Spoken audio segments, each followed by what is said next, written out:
What's going on, everyone? Thank you for coming back to an episode of the Brad Chandler Show because that's fucking original.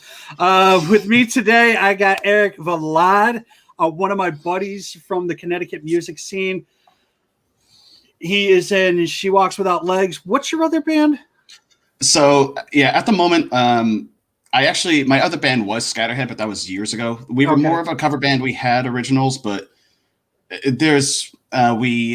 we played probably like 2 or 3 shows a year, and at this point, that band's no longer together. So for the time being, I'm just sticking with one band.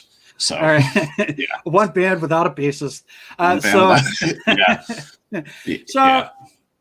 I've known you for, I want to say, at least 5 years. I would say a little longer than that, actually. It's probably 6 years. Probably 2015.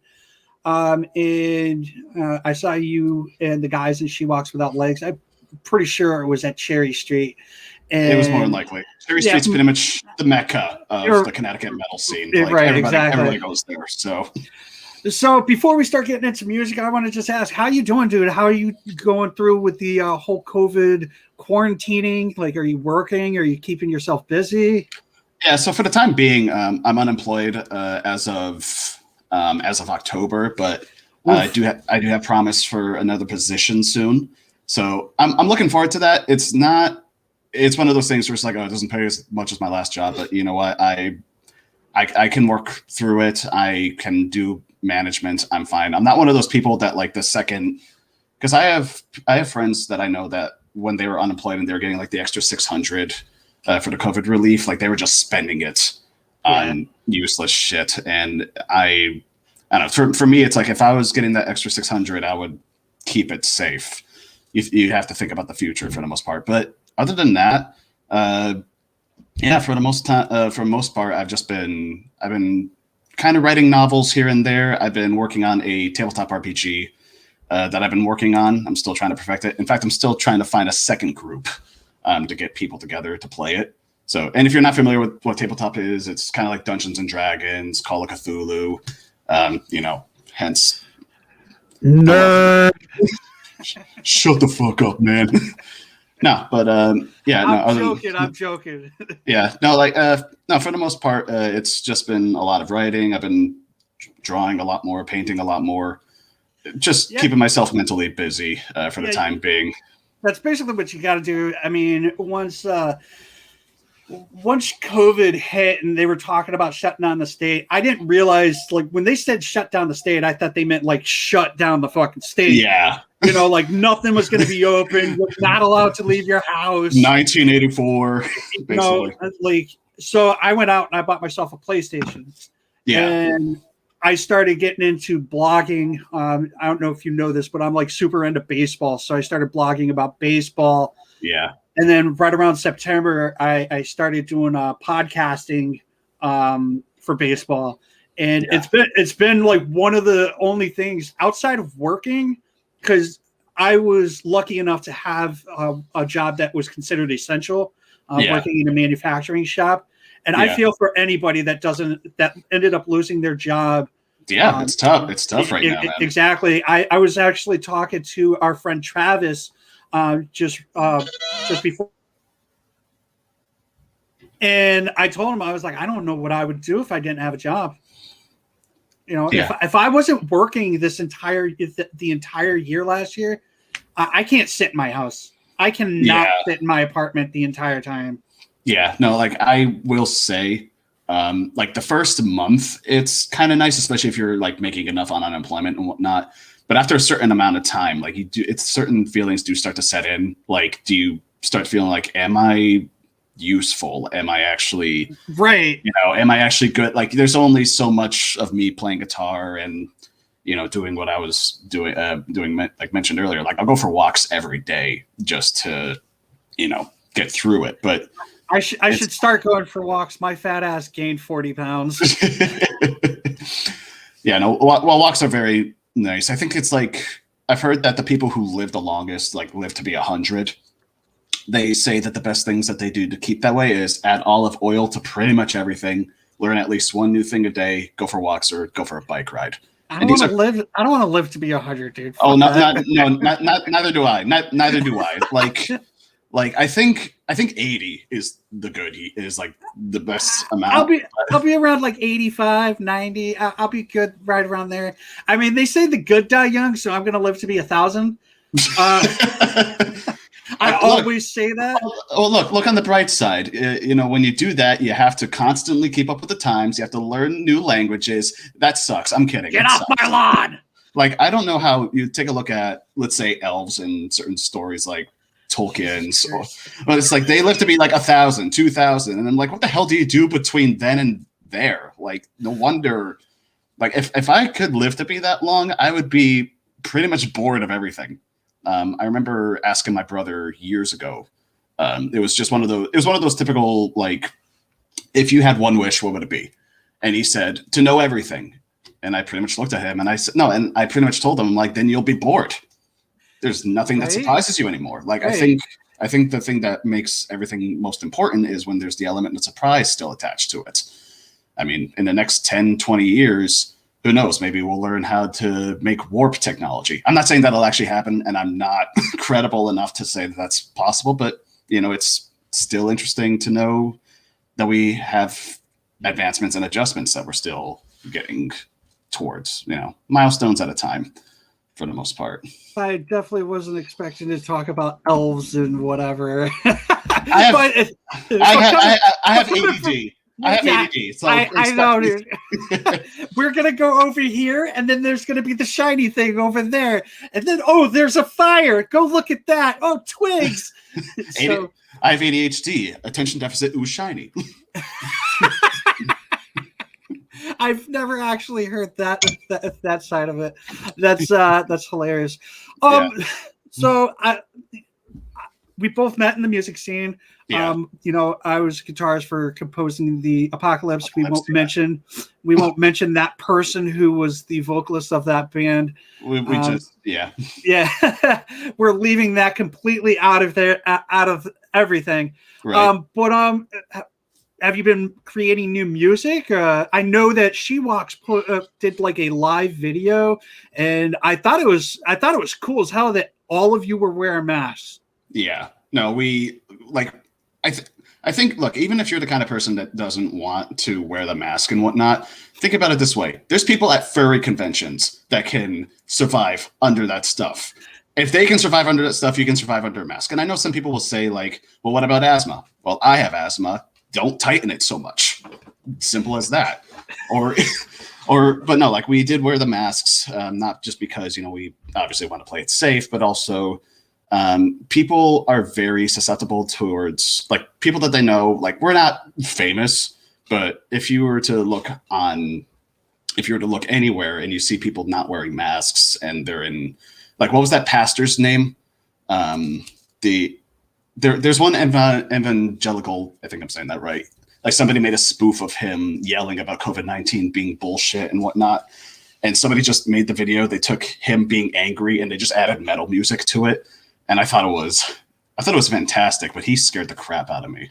I have no idea. The evangelist or whatever. I'm not even going to try it, but no, I've been a proponent for the mask situation, and if it's gonna benefit somebody else by me wearing the mask, I'm gonna wear it. I don't want to be a contributor to someone else catching the virus. I've been lucky enough now to not have caught the virus, and I will knock on wood. Yeah. But I mean, like I've had a few scares myself. So, I've had a few scares. There was a guy that I worked with who ended up having it. And me and my coworker that work in the same office, we were told about it and we had to like basically immediately leave to go get tested. And once we left and got tested and the results came back, we were allowed to come back to work. Yeah. So it's real. It's scary. Yeah. It's real, and there's people out there that have it, and I don't want to like make it political. Like it's not, it shouldn't be political. It shouldn't be political. It definitely shouldn't be political, and it definitely seems that that's the way that it's gone. And I'm really proud that like my girlfriend, she works in a nursing home, and they had the whole COVID scare there. Like they had a bunch of people that ended up getting COVID, and I'm so happy that my girlfriend, not only worked through it. And she was one of those people, but she never caught it. Yeah, and it's all about scary. It's scary. It is. Like I'll tell you right now. Like when I was told that I had, there was a chance that I was with somebody that had COVID, and the first thing I said was, "Babe, what are you going to do?" My first thought wasn't me; it was her, because she works with all these older people in a nursing home. Yeah, and it's just like, I don't want to be that person that gives her COVID, and then she's going to go in here and she's going to give these older people COVID, Yeah, because I mean, like now it's, the symptoms might not show up for 10 days, even if you come off with negative. Right. But, and now they got this, now there's a new fucking variant out there. And there's several. There's several. There's one from London. There's one from South Africa. I think the one from London was actually from South Africa. Oh, okay. Well, but let's get off that bullshit. There's enough of that shit talking about on the news and whatnot.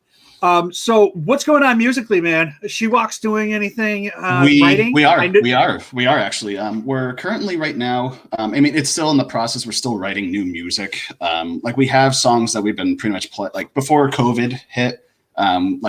Most of the songs that we were playing is expected to be on the next album or two, because we are planning on doing 2 EPs. Okay. We're still compartmentalizing how we're going to do the titles, like the titles of the album covers, titles of the tracks, the artwork, that kind of stuff. We're still writing new material, because I mean, you were in bands, you know how it is that like you write a riff here, but then 8 years later it shows up in another song. Dude, for Bound by Betrayal, I wasn't even like, I didn't play like a bass or guitar.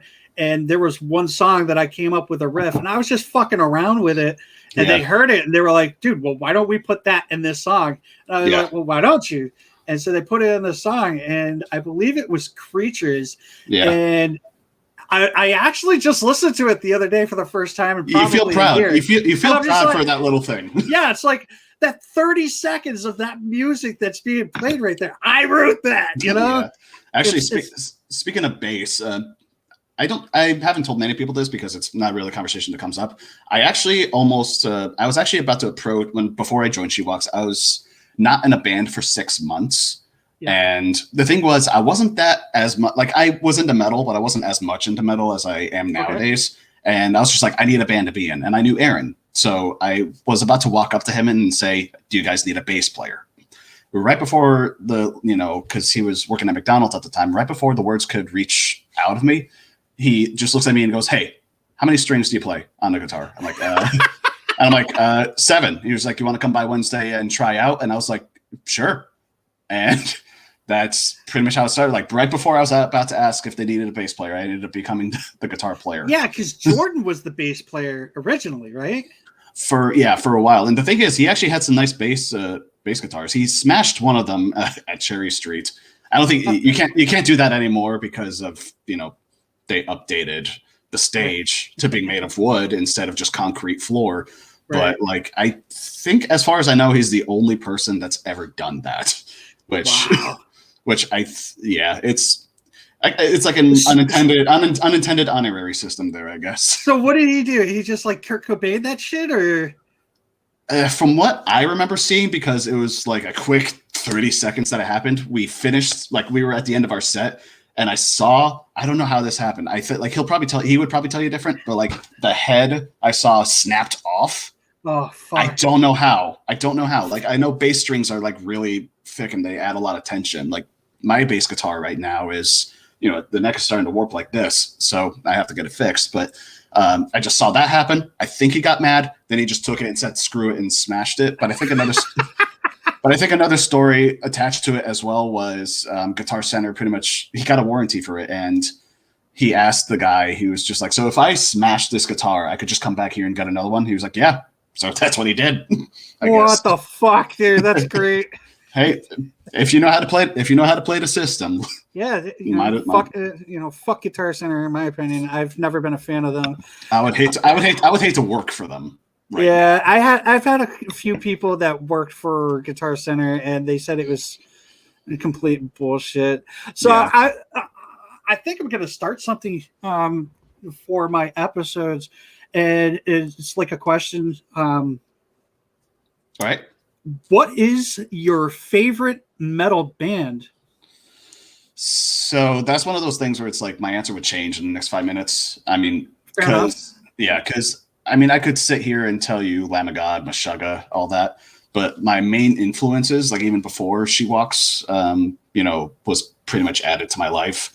My favorite metal bands were, and there's going to be some people that are going to argue, oh, they're not really metal. It was System of a Down and Tool. And the thing was, I love System of a Down because, they were fast paced. Like they helped, like when I was first learning guitar, they helped me learn how to like play quick and just play like you have, like show that you have ADD. Because pretty much that's what early System of a Down was. We could definitely see that you have ADD, ADHD, whatever. Yeah. Well, it's like, and they also put Armenia, there's Armenian influence in it because yes. Half my family's from Iran. Okay. And I grew up listening to a lot of Persian music. And the thing is, it's very electronic, but it's also very, there's sitars, there's, it's very poetic. Like, even if you don't know the lyrics, it's very poetic.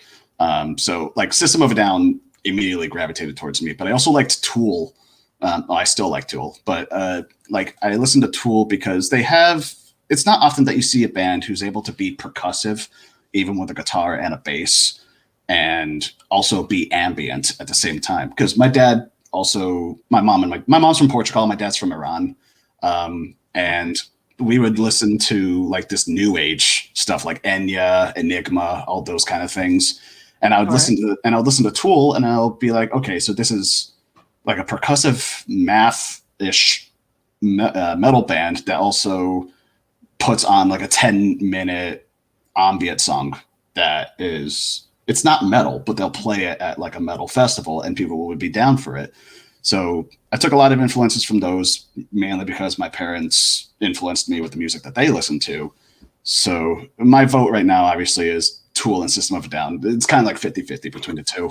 I'll give you System of a Down as metal. Tool, I could see it as metal. I guess I would put them in more of a progressive genre. I'm not going to be one of those high, like they're not metal. Like I'm not going to be a metal snob. Yeah, they started off as grunge, I think, because they were from the grunge era, when it first started, but they changed early 90s. Yeah, like after Undertow and Opiate, like once they got to Anima, they fired their bass player because he didn't want to go a different path. I think Paul Demore, I think his name was, but yeah, I think the most important thing for most bands is to still initiate some sort of a change. A lot of people don't like it when bands do that. Like there's always, I'm sure you have something to say about Metallica changing once they got to the Black Album. And actually, I was just talking to a friend of mine about the Black Album. If it wasn't for the Black Album, I wouldn't have changed my musical direction, because at that point in time, I was actually listening to like Criss Cross, Vanilla Ice, MC Hammer, that type of stuff, Marky Mark and the Funky Bunch, shit like that. Yeah. And then I had a buddy of mine, I'll tell this story every single time if somebody asks. I had a buddy of mine that lived across the street from me, and he had this tape. He had a cassette. Right. And he was like, I want you to come over and listen to this. And he pops it in. And the first, it was Enter Sandman. And yeah, it's an awesome starting riff. Like, right. So even if you hate that album, like it's still like, oh, okay, I'm getting into this. I listened to that entire tape with him, and I was just like blown away. And I immediately went over to my foster family who I was living with at that time. I believe it was like 1990 or 91, whatever. And I was like, oh my God, you got to listen to this band Metallica. And they knew who they were. And they immediately, like, their eyes like went, uh-oh, kind of like what kind of conversation are we about to have? Right. So, and then I literally just like, I went so many different directions. I went from the Black Album and I went backwards. I went Justice for All. Then I went Master of Puppets. Then I went Ride the Lightning and Kill 'Em All. And I was telling Travis from the operation, I was like, Kill 'Em All is my all-time favorite Metallica album. And I'll never, nobody could ever take that away from me. But I mean, like, you got Slipknot, you got Pantera, shit like that. Like I went from Metallica to Korn to Obituary. Yeah. Talk about a quick fucking change, Yeah. And I mean, like, once metal is like the good gateway drug, once you do one, then you want to try them all kind of thing. Dude, and I'll tell you right now, the worst thing that ever happened to me when it came to metal music was MySpace. You had MySpace and YouTube. I used to stay up for like fucking 20 hours a day just staring at MySpace going, let's find this band. And I found hundreds of bands all over the world that I loved. And I was talking to this one band from the Netherlands. I was talking to another band from New Jersey. This band from New Jersey wanted me to go on fucking tour with them. And like, it wasn't to play an instrument. It was to be like their merch person. And we'd never even fucking met. They were like, oh, dude, we'll pay for your flight to get to Puerto Rico, which is where they were going. Yeah. They were like, we'll pay for your flight to Puerto Rico. All you got to do is get your passport. And I was like, I don't have time to go get my passport. I don't have the money for that shit. That's also very like that's a very tall request just to ask anybody. Like, okay, go to a country, or go to a landmark that you've never been through before. And the thing is, though, like when you're on tour, when you're on tour, it's a commitment. Like, you have to have nothing else going on. I was unemployed, so I did have nothing else going on. The passport situation was basically the problem because, being unemployed, I didn't have the money. So, right. And it's like $130, I think, right now in Connecticut to get a passport. Yeah. I mean, I got one now, but this was like 15 years ago. Oh, yeah. I mean, and like, I found a lot of bands off of MySpace. YouTube is one of those other rabbit holes I'll go down. Be like, who's got the cool new riffs now? And I'll listen to that. Like you start off looking how to do CPR, and then you look up Ted Bundy's favorite baking recipes, and Jesus fucking Christ! And you think to yourself, how the hell did I get here? This is terrible. I want to see it. Like, right, dude, it's true. It's like you click on one link and then another link pops up on the side, and it's like, wow, I didn't even think about saying that. Then you click that, and that comes up, and then you're down that fucking rabbit hole. Yeah, it's the same thing when you're writing, because like I'll write some books here and there, but like they're always fiction. But at the same time, when you're looking up certain information, like one story I wrote had a tiger attack in it, and I just started thinking to myself, wait, how long's a tiger's fang? So I looked it up. It's 3 inches, and you start like seeing, a list on the top of your browser, pretty much say like on one aspect, it's how to make these cookies, to how long is something or other. I'm not going to say what, but and no, it's MySpace. I remember MySpace. And the thing is, like, I think people appreciated around that time a little bit more how to communicate, because you had to force yourself to do it. It's not like in Facebook now where you can just type your thought and then a conversation will start. No, with MySpace, you had to force yourself to do it. For the most part, it's like it was always one-on-one conversations. I liked MySpace simply for the fact that like you could change your background. Oh, as long as you knew how to do the coding and this, that, the other thing. Yeah, everybody was learning HTML at that point. Right, exactly. I was super into HTML at the time. Here's a funny story for you. Right. So the bands, the Black Dahlia Murder and Cattle Decapitation, right? Yeah. All right, so I'm a huge fan of both those bands. I'm actually friends with the guys from Cattle Decapitation. Oh, nice. Travis and I'll talk every once in a while. Josh, their guitar player, every time they come around, he's always he's talking to me, and I love those guys. Dave, their drummer, great guy. Yeah. I don't know their new bassist and their new guitarist, but all these guys are great. And the reason I know those guys is because I started their MySpace page. Really? So I started their MySpace page, and Mike, their old drummer from, I believe it was Humanor, he ended up sending me a message, and he was like, "Hey man, Travis would like to talk to you about taking over the MySpace page. Hit him up." And I'm like, okay, like I didn't know if I was going to be in trouble because I mean, it was copyright fucking bullshit, you know? Yeah. So we talked for a little bit, and he was like, "Hey man, we'd love to take over the MySpace page. We appreciate everything that you did for us." I mean, like I think they were at like 100 and something thousand people were friends on that page or whatever, you know? And I was just like, yeah, you know, like. Yeah, but another thing is too, like when during those MySpace days, you friended everybody. Pretty much. Yeah. Nowadays, I mean, there's still people that do, because like I knew people that like their biggest goal was to make it look like how many people they were friends with and all this other stuff. And do you remember the like top 8 friends that you could choose? And yeah, would and always, you knew who your friends were if you were in the top 8, you know? Yeah, but then like you would see it change, like you see you're off of it, or somebody would see that you changed and they're like, "What the hell, man?" And what did I do? Why are you doing this to me? And it's like nothing personal, but like sometimes that friend is someone that you haven't spoken to in like 2 years. And a buddy of mine, he said like my top 8 are bands because I cannot stand that. And I was like, I don't know why I didn't think of that. I'm so glad that we don't like.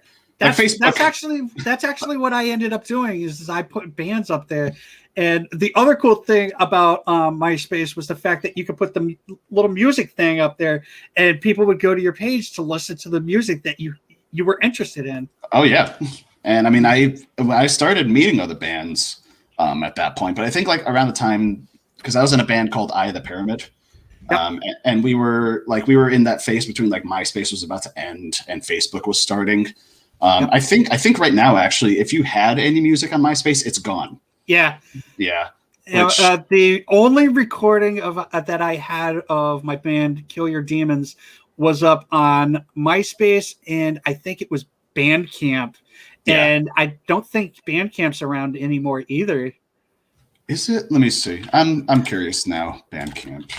There's probably like an archive you can look up, but it's still there. It's still there. Still there. Fans have paid artists $671 million using Bandcamp and $20.8 million in the last 30 days alone. Okay, yeah, so it's still making some revenue here and there. So yeah, okay, so maybe not Bandcamp. Maybe it was. I don't know what it was. I think no. Reverb Nation is still around. I think I don't know where it is actually. Yeah, Reverb Nation is still around. I think I know there is one that they stopped. It was similar to Bandcamp and not SoundCloud. There was something else. I'm not sure, but yeah, I don't have any of my recordings. The only person who actually has the recording is our old drummer who doesn't talk to anybody. And the only way to get a hold of him is to talk to his baby mama, who he's no longer with. And every time I've reached out to her to try and get her to have him contact me, it's just I haven't talked to him in probably a good 10 years. Damn, like he doesn't even have like a Facebook or anything like that to contact him? He never used social media. See, I found him.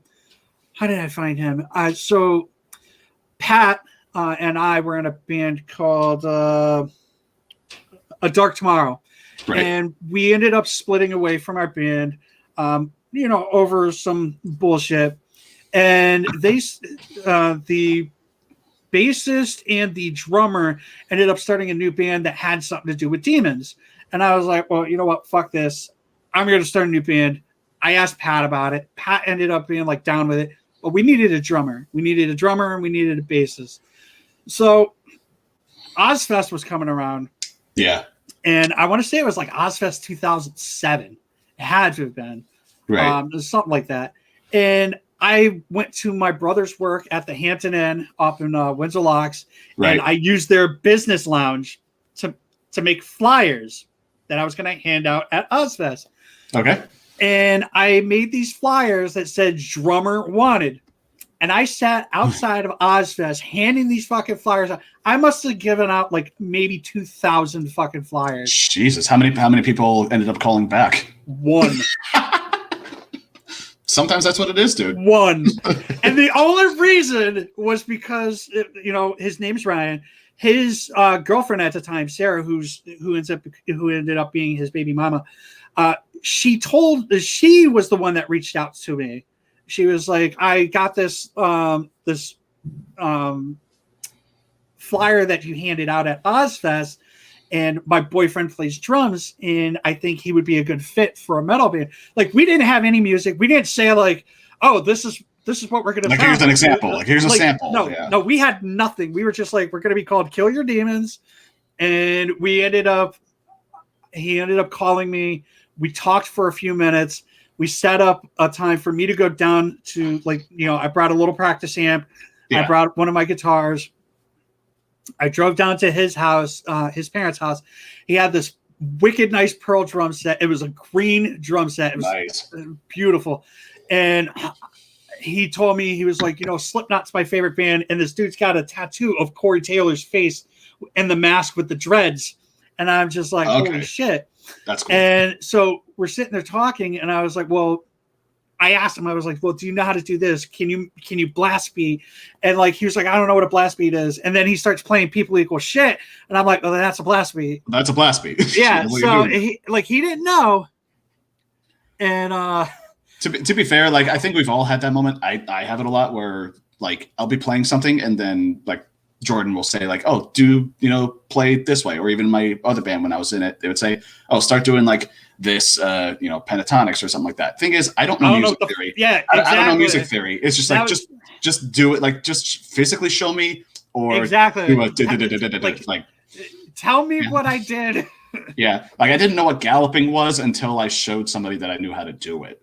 Right. So yeah, but that's actually really funny. The fact that you handed 2,000 flyers out, and it was someone's girlfriend that got you guys a drummer, pretty much. Yeah, and him, Pat, and I all ended up moving in together, which was fucking awesome because we could jam whenever you wanted. Basically.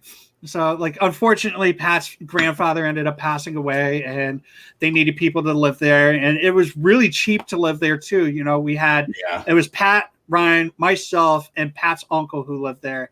And you had 4 people living in a house. So, I mean, you split the bills. The house was paid off. I think Incubus does that. Or I don't know if they do now, but Incubus used to live together. It's crazy, dude. It was cool, but it sucked because we always saw each other. Yeah. Unless we were at work. It was you wanted to watch TV, you saw each other. You wanted to fucking eat something, you saw each other. You wanted to jam, you saw each other. There was no fucking living room because the jam space was the living room, Yeah, and that's the thing. You become best friends with somebody, but then when you're in a band with them or you live with them, or if anything involving money comes into play, that challenges the kind of friendship that you have at that point. Yeah, that's one reason why I don't want to be roommates or, have somebody on my phone plan or, split a bill with a friend, because I'm very my bill is due. I got my bill, say February 6th. It's not due until March 12th, right? I'm fucking paying that shit on February 6th. And when I tell you that I got the bill, I'm expecting you to pay me. I don't want to be waiting until February fucking 12th for you to pay me. Yeah, that's a fucking problem for me. Yeah, I've had one roommate that wouldn't pay for, because I used to live with my brother and we were supposed to get pellets, and they ended up saying, "Oh no, I'm going to move out because I can't afford that." And I understand pellets is a lot of money, but I've always had good roommates. Luckily, even my girlfriend and I, we always pay the bills on time and whatnot. And I'm blessed by that, because you take a look at some people, I've heard horror stories where somebody will say, "Hey, I know rent is due this week, but can I," literally their words would be, "But can I pay you later, next week, because I want to party this weekend?" And yeah, see, that's not happening. Like, if you and I are like, my rent comes straight out of my account right away. That the first of the month, it comes right out. You know, the February, like I check my bank account every week. I make sure that my bills are paid. You know, I've got my car's paid off, so that was like a fucking plus. Oh, lucky you! I still have like 14,000 left to pay. Well, dude, listen to this. So I go to my father's house on Christmas. You know, love the guy to death. Obviously, he's my father. But I go to his house on Christmas. He was like, "Hey, I need you to come over. What are you doing tomorrow? I need help with picking up some pallets." I'm like, "No, I'm not doing anything. It's the day after Christmas. I got the day off. Right. I'll come up." So I went up to his house. Let me start that over. I paid my car off in November. Right. So now I'll go back to where I was. Okay. So I go up to his house on December 26th. I park in the back part of his driveway. And the pallets that he's trying to get is in his neighbor's yard, but it's all the way in the backyard. And he's going to take them, but he's going to bring his truck around and he's going to, put the pallets in the truck. Right. So I'm in the back at his neighbor's house, and all of a sudden I hear bang. I don't know what the fuck it is. I don't think anything of it. I'm just like, whatever. Next thing I hear, Brad, you got to come up front. I'm like, well, what happened? He's like, I hate your car. Oh shit. I'm like, what? I just paid it off. Hold on. So I go, how bad is it? He's like, well, it's gonna need some work. So I walk up front and I just start fucking laughing. And like my dad kind of like looked at me like, why aren't you pissed? Like, I'm pissed, but it's like, what am I gonna do?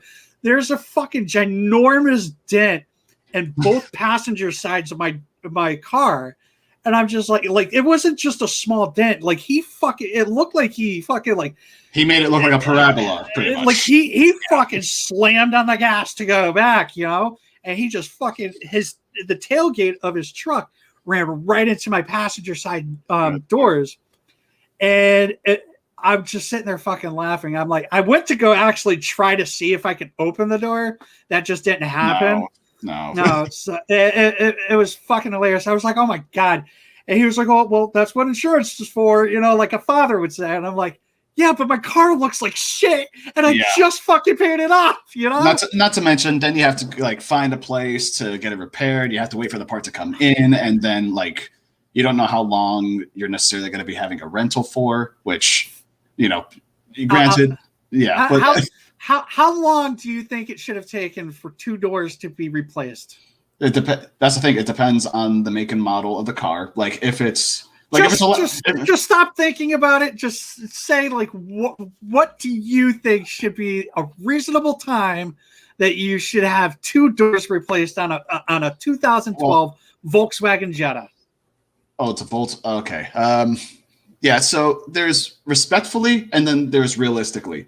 Respectfully, I would say like week and a half, 2 weeks. Okay. Literally, it could be a month. Okay. So you're driving around with this dent in the car for that month. All right. So here was the issue. I had to drive around with the dent in my car for a couple of weeks because with the whole COVID situation, more people are getting work done to their cars. And so I ended up bringing my car in. I want to say it was like 2 weeks later, 3 weeks later, something like that.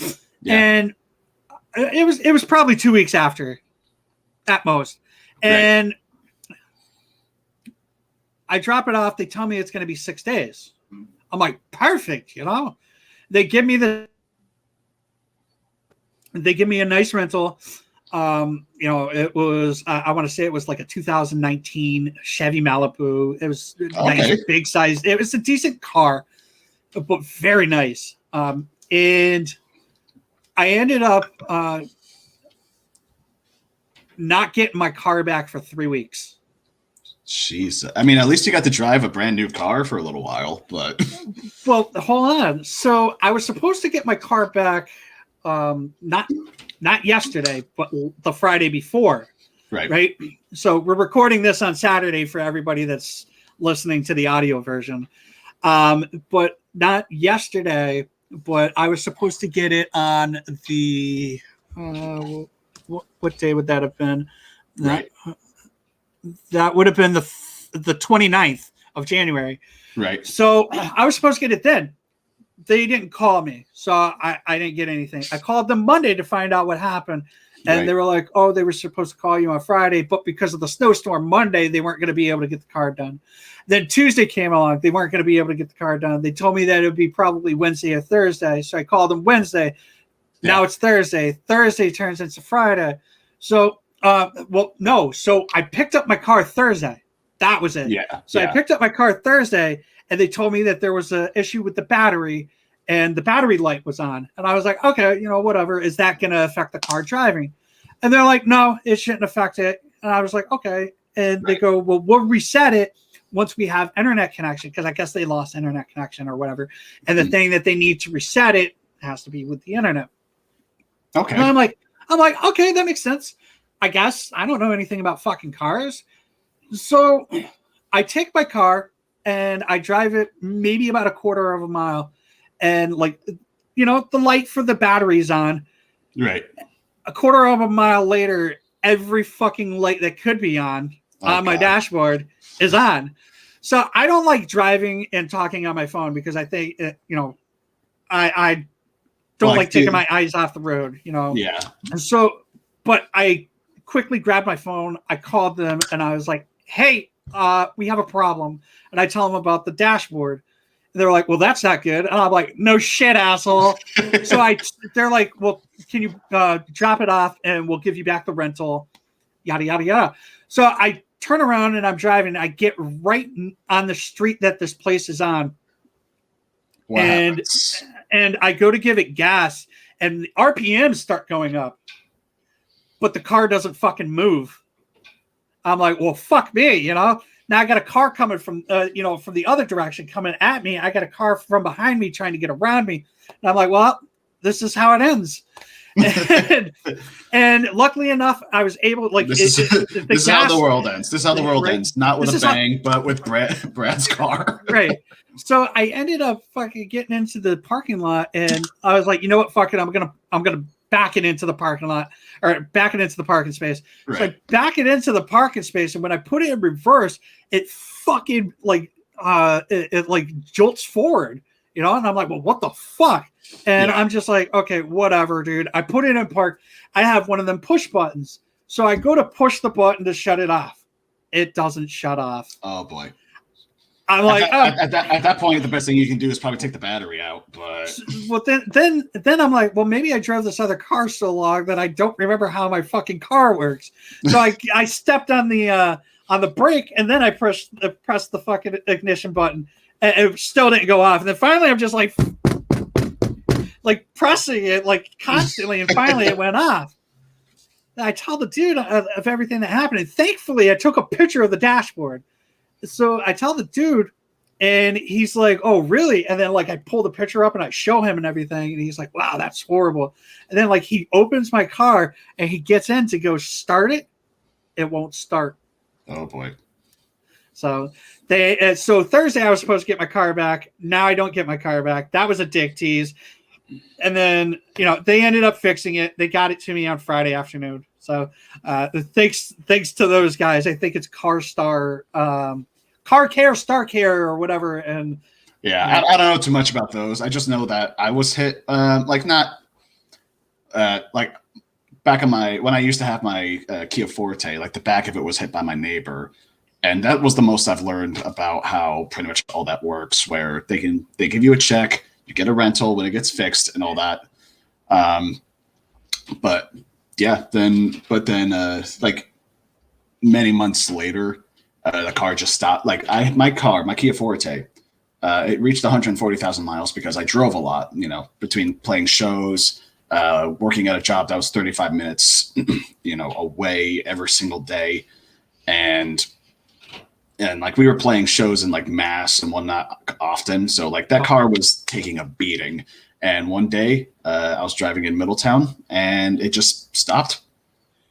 And that was one of the, it stopped and it just started gliding. And that was I was calm at the moment because, when you've been through enough problems equivalent to that constantly, at that point, it just becomes like okay, well, what now? And looking back on it now, I was thinking like that 18-wheeler that was right behind me could have killed me.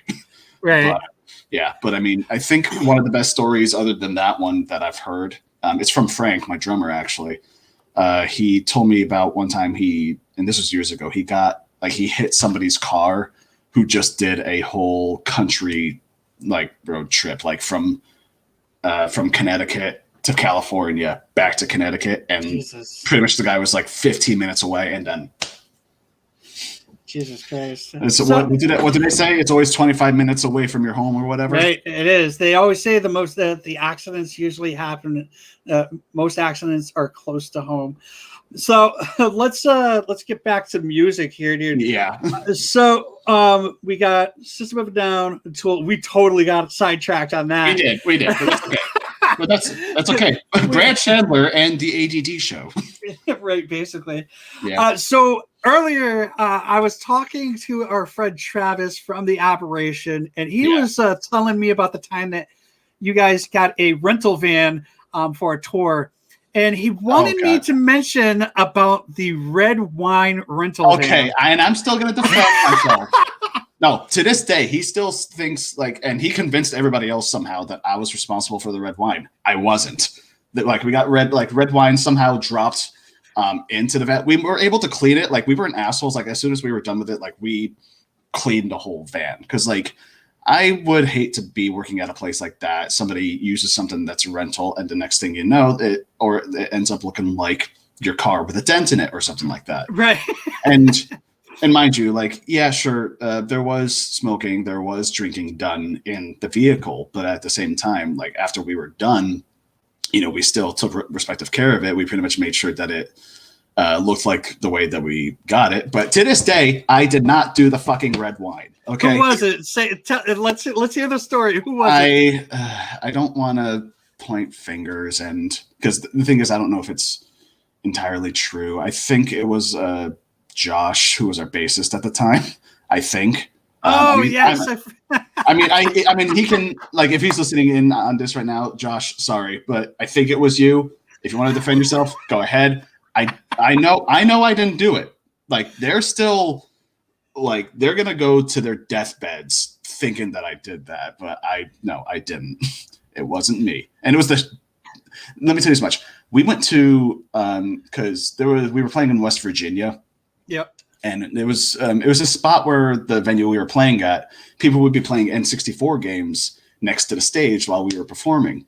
And around that time, there wasn't really any liquor stores that we could find because we didn't know the area that well. Right. And we found one gas station, and it was like really late at night, so we couldn't exactly like go to Stop and Shop or whatever and pick up beer, but we found this $3 bottle of wine.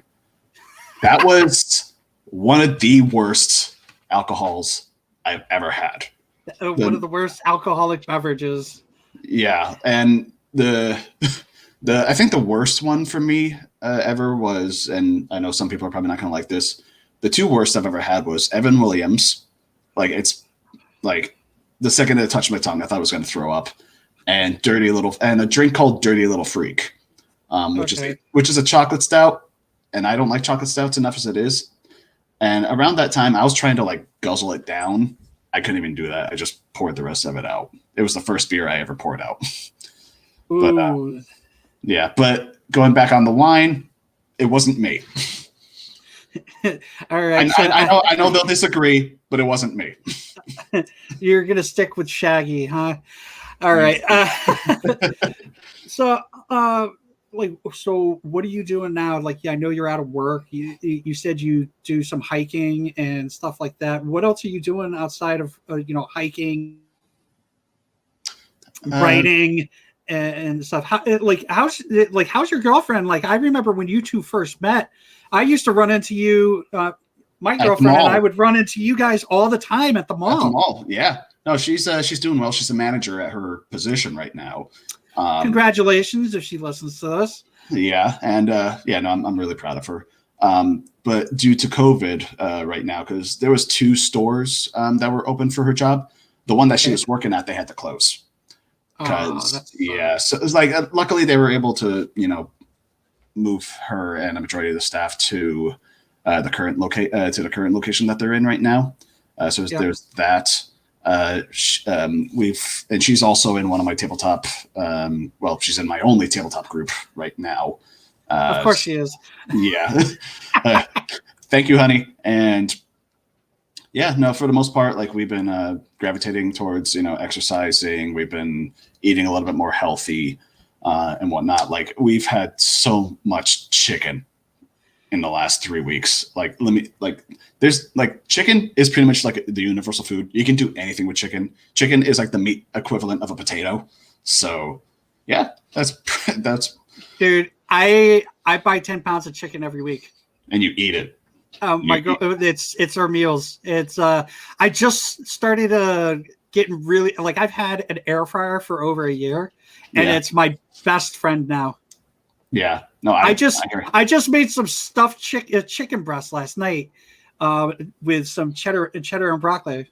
Yeah, that sounds good. Actually, if you want, I can send you a recipe for lemon chicken that we've been doing. So let's do it. All right, you just need you need asparagus. I'll send you the receipt.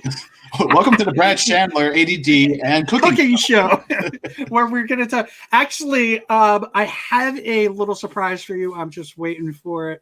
I have a friend who is going to join us. All right. So let's just continue and go forward and see if that person ends up joining. I'm pretty. Who's joining us? Surprise! You'll see. All right. So what else is going on? How's your family doing and stuff like that? My family, my parents live in Portugal now. Oh, okay. And it's actually a lot more they're treating the COVID situation a lot more strictly, to the point where they can't really leave their house unless they have a permit. They'll have people deliver food to you and whatnot. I think they calmed it down a little bit more.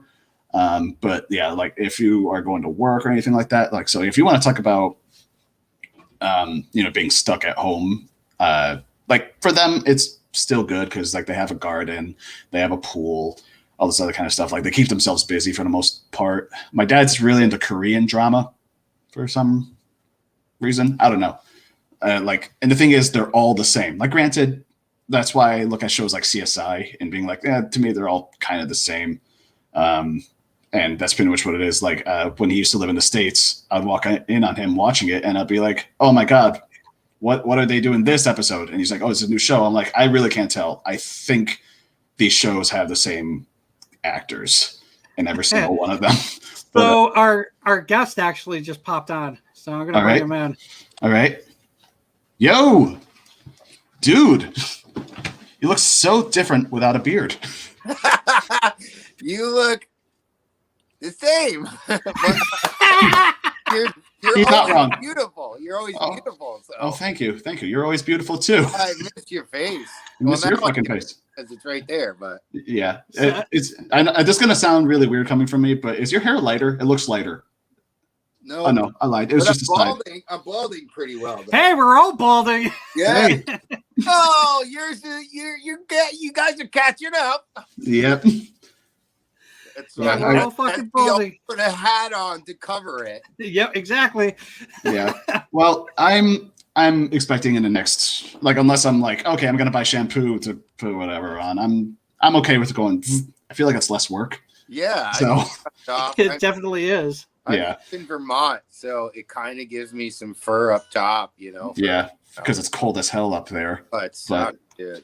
Yeah, well, Vermont's nice though. Vermont's nice. Yeah. But yeah. So earlier you told me the story about the red wine van thing, and I just asked him about it, and he's blaming Josh. It's still his fault. No. Well, is it my fault for buying it? It's. No. I'm trying to point. Nope. It's not letting me do it. All right, here we go. It's his fault.